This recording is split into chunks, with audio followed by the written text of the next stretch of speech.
Крым – это целый мир в миниатюре.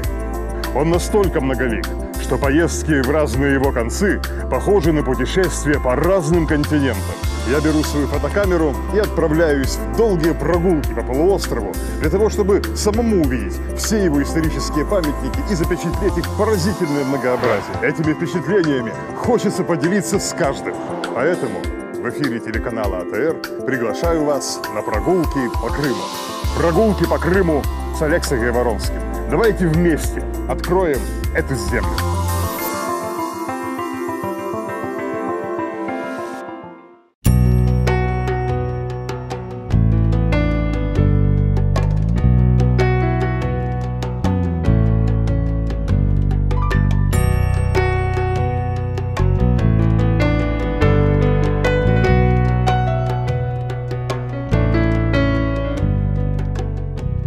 На протяжении нескольких последних передач мы знакомились со столицей первых крымских ханов в историческом квартале Салачик.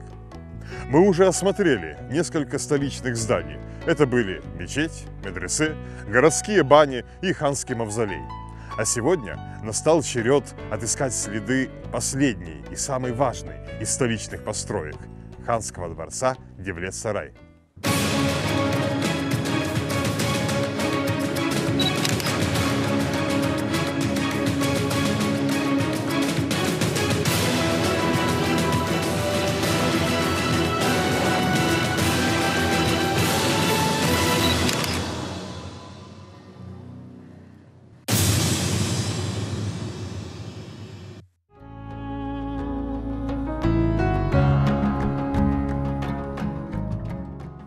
Этот поиск будет гораздо труднее предыдущих. Ведь, например, мавзолей и медресе неплохо сохранились, а от мечети и городских бань остались, по крайней мере, руины. Что же касается дворца, то мы не увидим здесь сегодня ни его стен, ни даже развалин.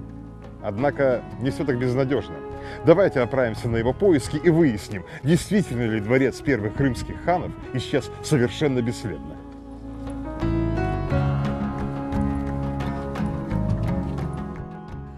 Первое, что мы найдем, будут письма и ярлыки Менгли-Гирая и его ближайших преемников.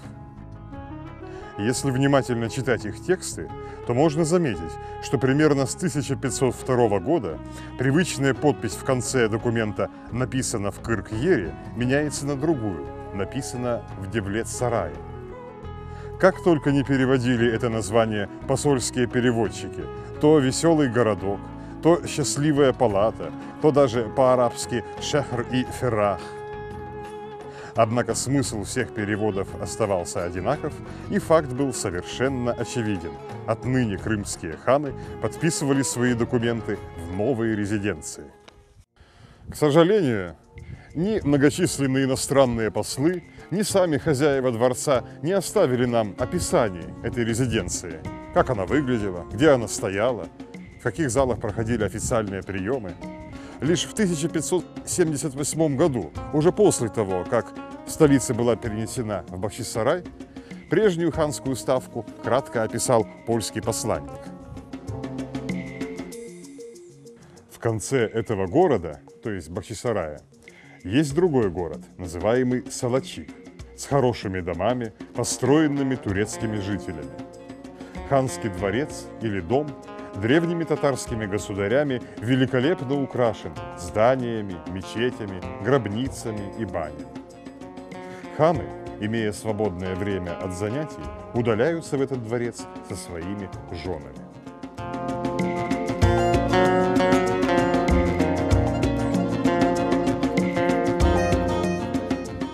Примечательно, что автор приведенного отрывка упоминает о строителях-турках. Из других источников известно, что Менгли-Гирай действительно приглашал к себе на работу османских инженеров и архитекторов. Можно добавить, что уже и в наше время турецкие специалисты приняли самое активное участие в реставрации памятников Салачика.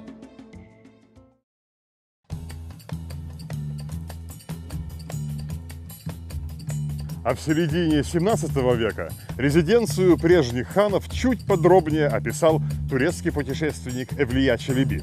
Вот что он пишет. Этот дворец представляет собой каменное строение, маленькую крепостцу. Окружность его составляет 200 шагов.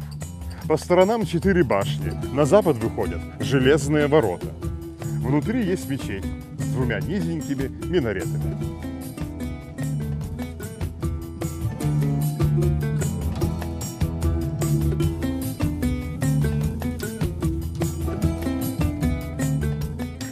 Вот и все известные на сегодня описания старого дворца первых крымских ханов. Как видим, они очень скупы. Но, может быть, найдутся и еще какие-нибудь источники.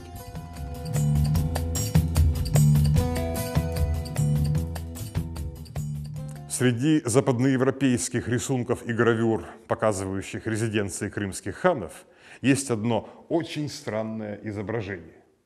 На первый взгляд, оно кажется полнейшей фантазией австрийского художника, который никогда не видал ни Крыма, ни Бахчисарая. И действительно, здание на этом рисунке не имеет ничего общего с Бахчисарайским дворцом. Но вспомним только что прозвучавшее описание Эвлии. Здание действительно напоминает крепость.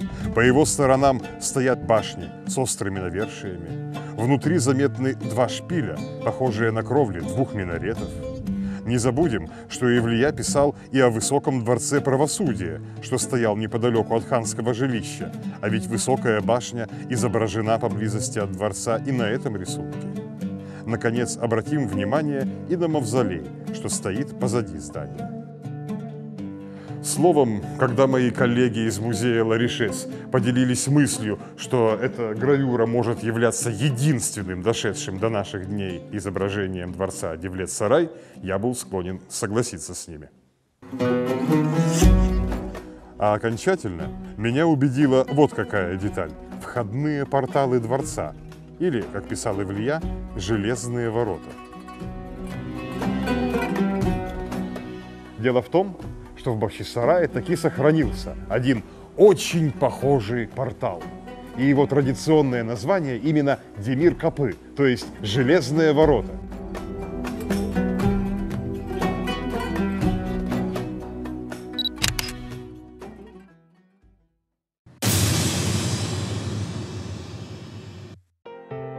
Как известно, московский Кремль построили итальянцы. Подобно Менгли-Гераю, московский правитель Иван III на рубеже 15 и 16 столетий тоже занимался обустройством своей столицы. И если Менгли-Герай нанимал строителей в Турции, то Иван III приглашал архитекторов из Италии. В 1499 году княжеские послы в итальянских городах объявили об очередном наборе архитекторов и мастеров для работы в Москве. Одним из тех, кто откликнулся на их приглашение, был некий архитектор по имени Алоизио. Ряд исследователей считает, что это был никто иной, как Алоизио Ламберти да Монтаньяно, уже достаточно известный к тому времени венецианский скульптор. Взяв с собой мастеров, послы направились обратно в Москву. Но в землях Молдавии их ожидала задержка. Молдавский князь Стефан арестовал русских дипломатов, а вместе с ними и итальянских архитекторов. У него были основания гневаться на Ивана. Дело в том, что сын Ивана был женат на дочери Стефана, Елене, и имел от нее сына Дмитрия. Стефан мечтал, что его внук унаследует московский трон, но Иван завещал престол своему младшему сыну Василию, а Елену и Дмитрия посадил под стражу. Узнав об аресте послов и мастеров, Иван III попросил своего крымского союзника Менгли-Герая, чтобы тот помог освободить их из молдавского плена. Правдами и неправдами Менгли-Герай убедил князя Стефана, чтобы тот отпустил путников. И под охраной ханского отряда те безопасно достигли Крыма. Не успели путники перевести дух в безопасности, как поводы возмущаться поведением Ивана появились уже и у Менгли-Герая. И дело снова касалось детей. Иван сверг с престола и отправил в ссылку казанского хана Абдуль-Латифа, приемного сына Менгли-Герая. Крымские и московские правители целый год спорили по этому вопросу, пока, наконец, не помирились. Любопытно, что в знак примирения Менгли-Герай отправил в дар Ивану III очередное украшение из своей сокровищницы. И если в прошлый раз, как помнят зрители, это был золотой перстень султана Мехмеда II, то теперь в Москву отправилось редкостное кольцо из носорожьего рога. Если лизнуть его, уверял Менгли-Герай, то человеку не будут страшны никакие яды.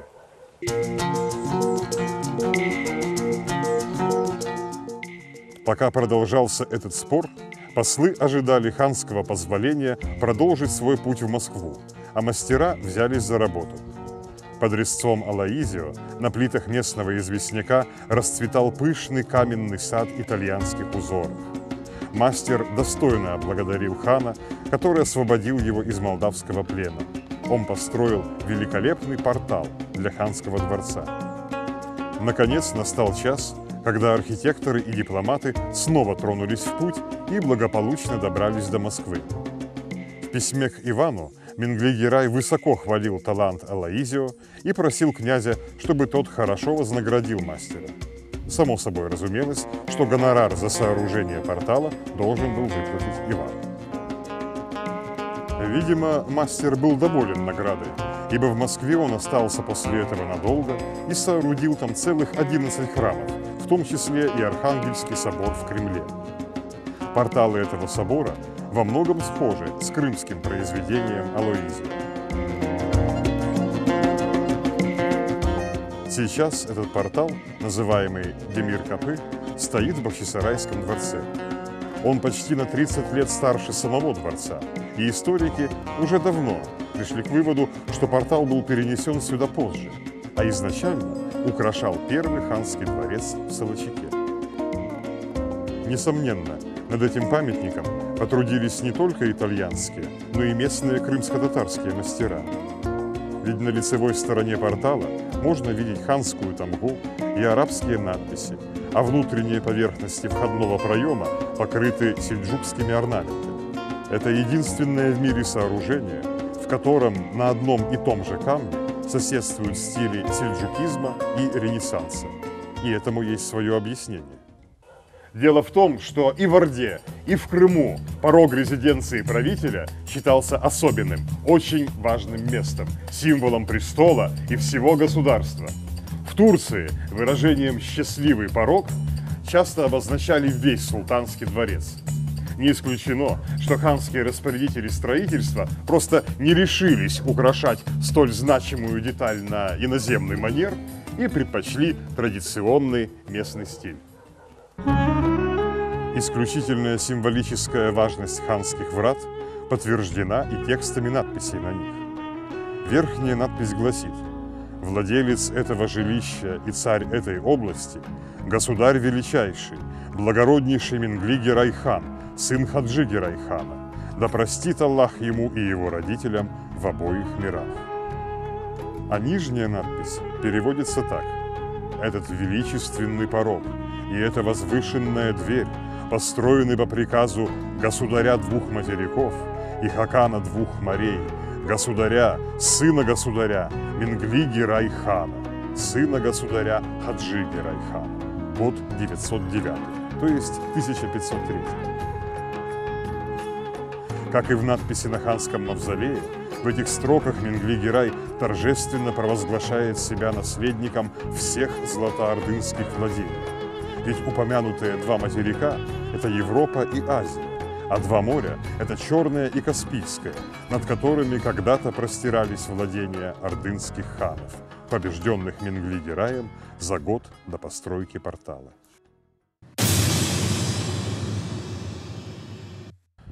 Но где же изначально находился этот величественный порог? Если верить гравюре, то он стоял неподалеку от мавзолея, вероятно, к востоку от него. И как раз на этом месте старые русские карты Солочака и изображают среди кривых переулков ровно очерченный квартал с площадью перед ним. Карты не называют этот квартал дворцом Девлет-Сарай, однако, по мнению архитекторов, такая планировка может указывать, что именно в нем и располагался дворец.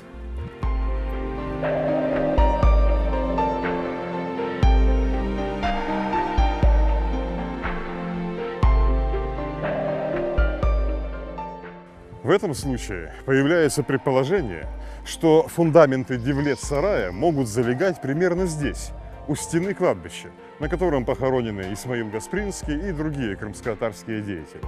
Конечно же, окончательный ответ на этот вопрос могут дать лишь специальные исследования, в том числе и археологические раскопки.